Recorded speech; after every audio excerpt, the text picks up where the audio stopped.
ఏం తమ్ముళ్ళు హుషారుగా ఉన్నారా? చాలా జోష్లో ఉన్నారు.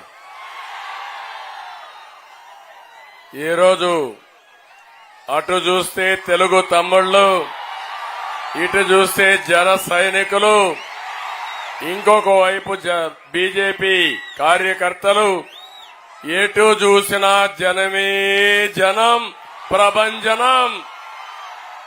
ఇది చూసిన తర్వాత వైఎస్ఆర్ కాంగ్రెస్ పార్టీకి డిపాజిట్లు వస్తాయా తమ్ముళ్ళు అని అడుగుతున్నా. ఏమమ్మా ఆడబిడ్డలు డిపాజిట్లు వస్తాయని అడుగుతున్నా. పాపం ఇంకా దింపుడు గళ్లం ఆశ ఉంది జగన్మోహన్ రెడ్డికి. అందుకే జగన్మోహన్ రెడ్డి ఈరోజు శ్రీకాకుళంలో మీటింగ్ పెట్టాడు. క్వార్టర్ బాటిల్ ఇచ్చాడు, బిర్యానీ ప్యాకెట్లు ఇచ్చాడు, 500 రూపాయలు ఇచ్చాడు. ఎంత ఇచ్చినా ఈ జోష్ వస్తుందా తమ్ముళ్ళు అని అడుగుతున్నా. అవునా కాదా? అవునంటే గట్టిగా చప్పట్లు కూడా చెప్పండి ప్రతి ఒక్కరు. ఏసని కనుచూపు మేరల్లో కనపడుస్తా ఉంది. ఎక్కడో ఉన్నారు. సముద్రం దగ్గరికి పోయి చూస్తే ఎట్లయితే సముద్రం మనకు కనపడుస్తుందో ఈ రోజు నెల్లిమర్లలో అదే దృశ్యాన్ని చూశారంటే నాకు చాలా సంతోషంగా ఉంది. మీ ఉత్సాహం ఇప్పుడే మాధవి గారు చెప్పినట్టు తప్పకుండా నెల్లిమర్ల దశ దిశ మార్చే పరిస్థితి వస్తుంది. చేసి చూపిస్తామని మరొకసారి హామీ ఇస్తున్నాను. నెల్లిమర్లకు వస్తానే 2021 జ్ఞాపకం వస్తుంది. నాకు జ్ఞాపకం ఉందా తమ్ముళ్ళు? మీ అందరికీ అడుగుతున్నా. రామతీర్థం, రాముడి తల నరికేసిన సందర్భం. నేను ఆ రోజు ఇక్కడికి వచ్చానా లేదా అని అడుగుతున్నా. దేశంలో అయోధ్యలో రామాలయం కడితే ఇక్కడికి వచ్చే కొందికి సైకో జగన్ రామతీర్థంలో రాముడి తలదీసే పరిస్థితికి వచ్చాడు. నేను అడుగుతున్నా, మిమ్మల్ని మీరు క్షమిస్తారా అని అడుగుతున్నా, ఉపేక్షిస్తారా అని అడుగుతున్నా, వదిలిపెడతారా అని అడుగుతున్నా, చిత్తుగా ఓడిస్తారా లేదా అని మిమ్మల్ని అడుగుతున్నా. అంతేకాదు 160 దేవాలయాలపై దాడులు చేసే పరిస్థితికి వచ్చారు. విధ్వంసాలు జరిగాయి, విగ్రహాలు ధ్వంసం చేశారు, అర్చకులపై దాడి చేశారు.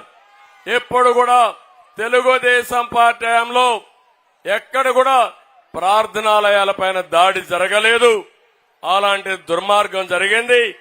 దీన్ని నేను చాలా తీవ్రంగా ఖండిస్తున్నానని చెప్పి కూడా నేను మీకు తెలియజేస్తున్నా. ఇక్కడే పోలీసులున్నారు.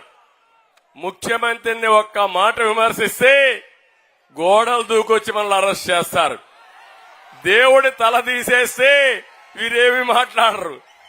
కడాన నా మీద కేసులు పెడతారు. దానికి కూడా ఇది న్యాయమా తమ్ముళ్ళు అని అడుగుతున్నా. నా మీద ఉండే 22 కేసుల్లో అది కూడా ఒక కేసు. దేవుడికి అన్యాయం జరిగిందని నేను చెప్తే నా మీద కేసు పెట్టి బొక్కలు వేస్తారంటే అది ఇక్కడుండే పిచ్చి తుగ్లక్ పరిపాలన. ఈ తుగ్లక్ని కొనసాగిస్తారా అని మిమ్మల్ని అడుగుతున్నా. నేను అడుగుతున్నా, ఈ జిల్లాకి నిన్నటి నుంచి బస్సు యాత్రలో వస్తున్నాడు, ఉత్తరాంధ్రకు వచ్చాడు. నేను సవాలు విసురుతున్నా. సైకో జగన్ ఉత్తరాంధ్రకి ఒక ప్రాజెక్టు తెచ్చావా అని అడుగుతున్నా. ఒక్క సాగునీటి ప్రాజెక్టు పూర్తి చేశావని అడుగుతున్నా. ఒక్క తమ్ముడికి ఉద్యోగాలు ఇచ్చారని అడుగుతున్నా. ఏమో మా ఆడబిడ్డలు మీకు న్యాయం చేశారని అడుగుతున్నా. ఎవరికి న్యాయం చేయని వాడు ఇప్పుడు వచ్చి కోతలు కోసే పరిస్థితికి వచ్చాడు. ఇక్కడే మీరు చూడండి, నేను ఒకటే ఆలోచించాను ఆ రోజు. భోగాపురం ఎయిర్పోర్టు నేను పెట్టాలనుకుంటే విశాఖపట్నం ఈస్ట్ గోదావరి జిల్లాలో మధ్యలో పెట్టేవాడిని. నాకు ఉత్తరాంధ్ర మీద ప్రేమ కాబట్టి భోగాపురంలో పెడితే ఇక్కడి నుంచి ఉత్తరాంధ్రకి గేట్వే అవుతుంది, పరిశ్రమలు వస్తాయి, మీకు ఉపాధి వస్తుందనే ఉద్దేశంతోనే ఆ రోజు భోగాపురం తీసుకొచ్చాం. నేను అడుగుతున్నా, ఈరోజు నేనుంటే ఈ పాటికి భోగాపురం వచ్చేదా లేదా తమ్ముళ్ళు అని అడుగుతున్నా. వచ్చిందా అని నేను అడుగుతున్నా. 2750 ఎకరాలతో నేను ఆ రోజు ల్యాండ్ అక్విజిషన్ చేశాను, ఫౌండేషన్ వేశాను. ఈ సైకో జగన్ ఎక్కడన్నా పూర్తి చేస్తే, నేను గాని ఓపెన్ చేస్తే మళ్ళా దానికి రీఓపెన్ చేస్తాడు. నేను ఫౌండేషన్ వేస్తే మళ్ళా ఫౌండేషన్ వేస్తాడు తప్ప పని మాత్రం పూర్తి చేయలేదు. నేనుంటే 2021కి అయి ఉండేది. ఇప్పుడు హామీ ఇస్తున్నా, మీ నియోజకవర్గంలో ఇంటర్నేషనల్ ఎయిర్పోర్టు 2025కంతా పూర్తి చేసి ఈ ప్రాంత అభివృద్ధికి నేను దోహదం చేస్తానని మీ అందరికీ హామీ ఇస్తున్నా. ఒక ఎయిర్పోర్ట్ వస్తే పరిశ్రమలు వస్తాయి, పరిశ్రమలు వస్తే పిల్లలకు ఉద్యోగాలు వస్తాయి. ఇరిగేషన్ ప్రాజెక్టులు మీరు గుర్తుపెట్టుకోవాలి. ఉత్తరాంధ్ర సుజల స్రవంతి వస్తే ఈ ఉత్తరాంధ్ర అంతా కూడా సస్యశ్యామలం అవుతుంది. అందుకే పోలవరం పూర్తి కావాలి, ఉత్తరాంధ్ర సుజల స్రవంతి పూర్తి కావాలి, నదుల అనుసంధానం పూర్తి కావాలి. ఈ ప్రాంతం అంతా అభివృద్ధి కావాలని కలలుగన్నాం. దుర్మార్గుడు వచ్చి మొత్తం ఆ కలలన్నీ చెరిపేసే పరిస్థితికి వచ్చాడు.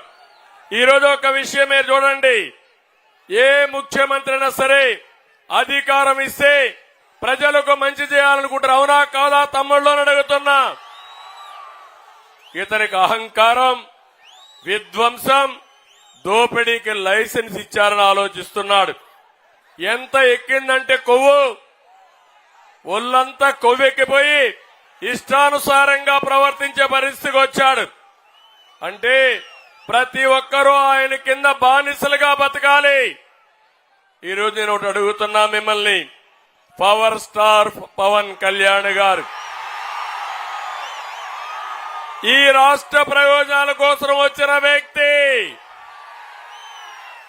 సినిమాలో యాక్ట్ చేసుకుంటే జల్సాగా హీరోగా విలాసవంతంగా ఉండే అవకాశాలున్నాయి, అవునా కాదా అని అడుగుతున్నా మిమ్మల్ని. ప్రజల కోసం వచ్చిన వ్యక్తి పవన్ కళ్యాణ్, అవునా కాదా అని అడుగుతున్నా. జగన్, నీకు పవన్ కళ్యాణ్కి పోలుకుందా జగన్ అని అడుగుతున్నా. తండ్రిని అడ్డం పెట్టుకొని అవినీతి చేసి జైలుకు పోయి వచ్చిన వ్యక్తి నువ్వు. ప్రజల కోసం నిస్వార్థంగా రోడ్డెక్కి నువ్వు తిట్టిన బుల్లెట్ మారిగా ముందుకు పోతాను గాని ఎన్నికకి తిరిగి చూడనని మీకోసం పనిచేస్తున్న వ్యక్తి పవన్ కళ్యాణ్ గారు అని చెప్పి నేను మీకు తెలియజేస్తున్నా. మీరు చూశారు, పవన్ కళ్యాణ్ గారు జగన్ దగ్గర తిట్టించుకోవాలన్న తమ్ముళ్ళు. 44 సంవత్సరాల అనుభవం ఉండే నేను ఈ సైకో దగ్గర తిట్టించుకోవాలని అడుగుతున్నా. ఇతను ఒక అహంకారి, విధ్వంసకారుడు, దోపిడీదారుడు. అడ్డం వస్తే ఎవరిని వదిలిపెట్టాడు.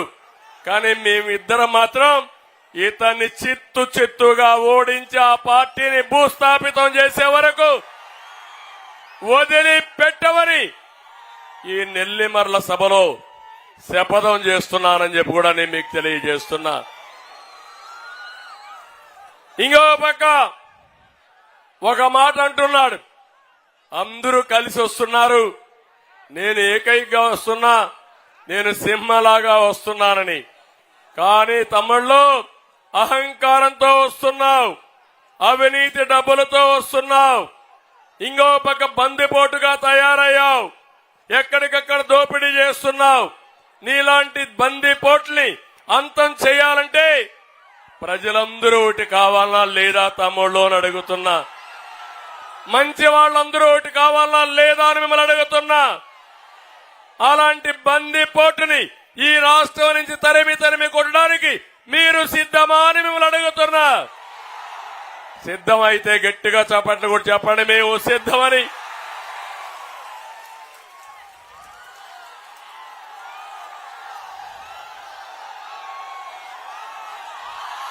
తమ్ముళ్ళు 2014లో తండ్రి శివరాజకీయంతో వచ్చాడు.